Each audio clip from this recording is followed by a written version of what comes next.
Hello everybody, welcome back to CNS Corvettes in beautiful sunny Sarasota, Florida. It's your Corvette buddy Lyle here to talk to you about more interesting, exciting, and hopefully helpful Corvette stuff. Today we're going to be covering some of the big Corvette news that has come out in the last week and a half, and I've got a lot of detailed information to get into with you today, so get comfortable and we'll get right into it. Well guys, the first 2027 Corvettes began reaching dealerships last week, including customer-bound Grand Sports. This matters because the Grand Sport is expected to become one of Chevrolet's highest volume Corvette models rather than a limited production specialty car.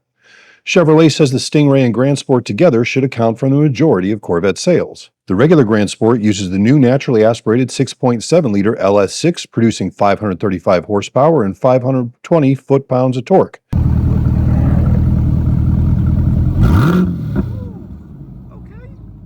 Unlike the Stingray, it gets the wide-body appearance and wider wheels along with standard magnetic ride control.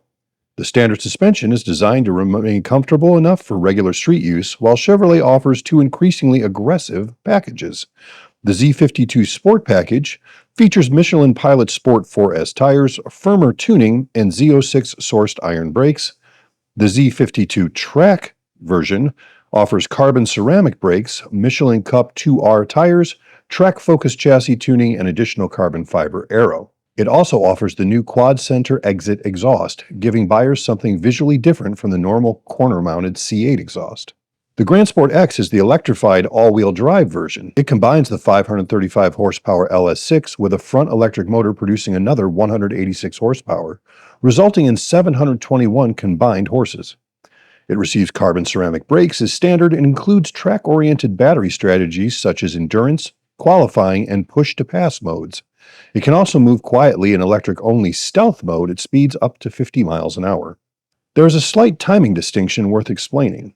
Dealer ordering information reportedly included the Grand Sport X in the July order cycle, but Chevrolet's public consumer page still listed as available in fall of 2026.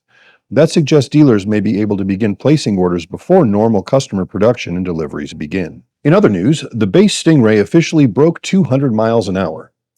Chevrolet validated the 2027 Stingray at 200 mile an hour top speed, but there's an important detail. The record was achieved in a narrow body 1LT without the Z51 package. Chevrolet says that version produces less aerodynamic drag than the wider Z06 and ZR1 body styles, allowing the new engine's additional power to push the Stingray beyond the 200 mile an hour barrier. Just some quick LS6 facts: 0 to 60 miles an hour in 2.8 seconds, quarter mile in 11 seconds flat, 124 mile an hour quarter mile trap speed, and a starting price of $73,495, including destination charges. That makes the headline less about the Stingray gaining 45 horsepower and more about Chevrolet offering a new factory-warranted 200 mile an hour car for roughly normal loaded pickup truck money. There's a whole lot more to the 2027 Stingray than just an engine swap. Chevrolet recalibrated the available magnetic ride control system, while the Z51 package gains a shorter 5.56 to 1 final drive ratio, revised aerodynamics, and new Michelin Pilot Sport S5 tires. Therefore, the Z51 should provide stronger acceleration and track performance, even though the lower drag non-Z51 car was used for the headline top speed run. Additionally, in other news, Chevrolet quietly added mysterious underbody air deflectors. Dealers preparing the new 2027 Grand Sports discovered factory-supplied air deflectors inside the car's pre-delivery parts packages. National Corvette Museum delivery personnel subsequently reported seeing them on both the 2027 Stingrays and the Grand Sports, but apparently not on the other Corvette models they had received. These deflectors mount near the rear wheels and direct air toward the exhaust area. Previously, similar factory pieces were primarily associated with export market Corvettes equipped with gasoline particulate filters. Those filters generate considerable heat, so the deflectors helped move cooling air toward them. American Corvettes do not use those export market filters, which previously made the parts appear unnecessary. So the interesting part is that the Stingray and Grand Sport share the new LS6 engine. That has led to speculation that Chevrolet discovered a thermal management benefit during development, perhaps involving exhaust or engine compartment temperatures. However, Chevrolet has not provided an official explanation when the report was published, so the LS6 connection remains a reasonable theory rather than a confirmed fact. It has been quite a couple of weeks in the world of Corvette racing, guys. At the 2026 24 Hours of Le Mans, The number 33 TF Sport Corvette Z06 GT3.R won the LMGT3 class after starting deep in the field. Ben Keating completed much of his required driving time early, while Johnny Edgar and Nicky Katzberg finished the swap. It became Corvette's 10th class victory at Le Mans. 1 month later, the number 34 Racing Team Turkey by TF Corvette won the 6 hours of Sao Paulo in Brazil. Sally Ulick, Peter Dempsey, and Charlie Eastwood used a different driver strategy for much of the field, built a lead, and survived a slow puncture late in the race. They finished 8.1 seconds ahead of the Team WRT BMW. This is significant because the victories come from 2 different Corvette entries. The number 33 won Le Mans while the number 34 won in Brazil. That indicates that the Z06 GT3R program is finding consistent performance across the broader TF Sport operation, rather depending on one exceptional car or one particular driver lineup. In Corvette sales news, Corvette sales jumped despite GM's overall decline. Chevrolet delivered 7,182 Corvettes in the United States during second quarter of 2026, compared with 5,801 during Q2 of 2025. That represents a 23.8% increase. First half 2026 deliveries reached 13,417, up 6.5% from the 12,595 during the first half of 2025.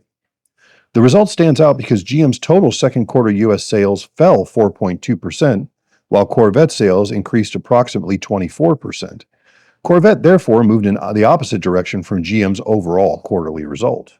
Now, discounts may have contributed to this. Chevrolet continued offering a $4,000 loyalty incentive on some 2025 Corvettes, while certain 2026 Z06 and E-Ray buyers reportedly qualified for a $7,000 private offer.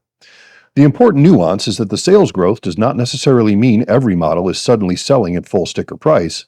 Incentives and improving inventory availability probably helped move cars. There's been some confusion this year about ordering with Corvette.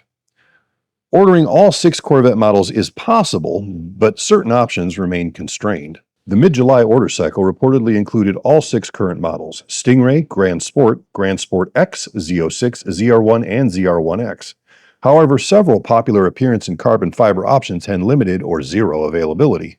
This information comes from a dealer constraint report shared through the Mid-Engine Corvette forum rather than a public Chevrolet press release, so it should be described as dealer-reported ordering information. The biggest issue currently is the B6P Coupe Engine Appearance Package, which was listed at 0 availability for the Stingray, Grand Sport X, and Z06 during that cycle. Carbon fiber spoilers, rockers, and aero packages were also restricted at different levels across the Grand Sport and Z06 ranges. ZR1 and ZR1X buyers faced different limitations. Edge red brake calipers were listed at 0 availability, torch red calipers were limited, and the mix of high wing versus non-high wing carbon aero was controlled. This does not mean the cars themselves cannot be ordered. It means buyers may need to compromise on specific colors, aero pieces, or appearance packages to get an order accepted. Guys, that is a lot of news to absorb over just a few weeks, and I hope that you found this informative. I think we've got some bigger news coming out shortly from GM. 2027 is looking to be a really big year for the Corvette, assuming the economy doesn't crater. So let's keep our eyes on the prize. And if you're looking for a 2027 Corvette, stick with us and we'll give you all the news as we receive it. I hope you enjoyed this. Have a wonderful day.